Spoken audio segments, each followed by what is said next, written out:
السلام علیکم لیدونکو، هیله ده چې ټول به ښه روغ جوړ او تکړه اوسئ. تېره ویډیو زموږ د چینل هېنډلز په اړه وه چې یوټیوب هېنډل څه ته وایي. لومړی ایمیل ما ته راغلی او ما تاسو پوه کړي وو چې کله لومړی ایمیل راشي نو د دې مقصد څه وي. اوس ما ته که وګورئ نو دویم ایمیل هم راغلی دی. تاسو ته مې وایي چې دې نه بعد تاسو ته کوم ایمیل راځي نو هغې کې به لیکل شوي چې you can choose your YouTube you can now choose your YouTube handle. په دې باندې کلیک کړئ. وړوکی دی Hi Aziz Zahara, you can now choose your channel's handle. As a reminder, in most cases, if you already have a personalized URL for your channel, we have reserved this for you as your handle. ما د مخکې مې ویلي وو که چېرې ستاسې personalized URL وي نو تاسې چې دی په اسانۍ سره هینډل انتخابولی شئ، بلکې تاسو ته د مخکې نه یو انتخاب شوی. So once a handle has been chosen, it can't be selected by anyone else.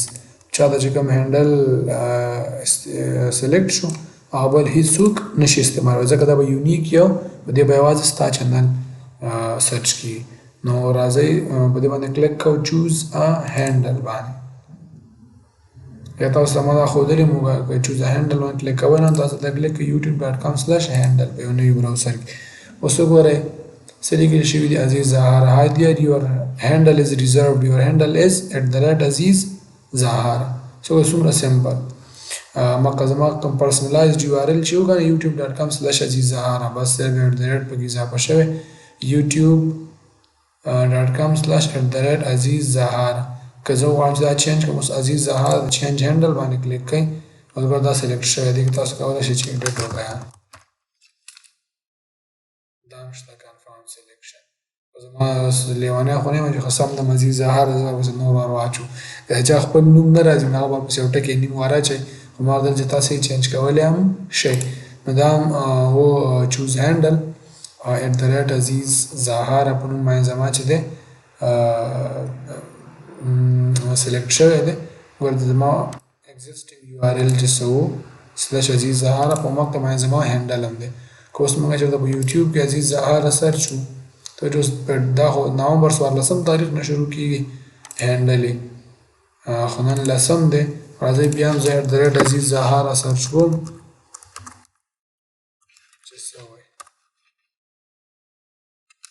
سیدې ورپسې زما چینل دی @Aziz Zahara.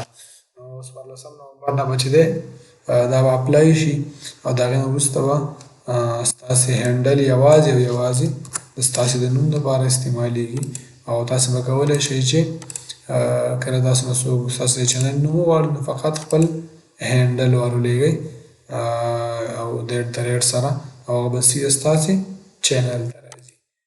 دا به زموږ د نن ورځې ویډیو وي. تاسو به پوه شوي یاست ما مخکې ویډیو جوړه کړې وه یوټیوب هینډل نو ما ویل چې هغه خبره تکمیله کړم. دا دلته پرته ده how to select YouTube handles. دا اولني ایمیل په اړه وه او اوس مې درته دویمې ایمیل now you can choose your handle هم جوړ کړو. نو که تاسو سر نه په موضوع نه یې پوهې اولنی هم کتلی شئ. نو تر بلې ویډیو پورې به لوی الله سپارم. د خدای پامان.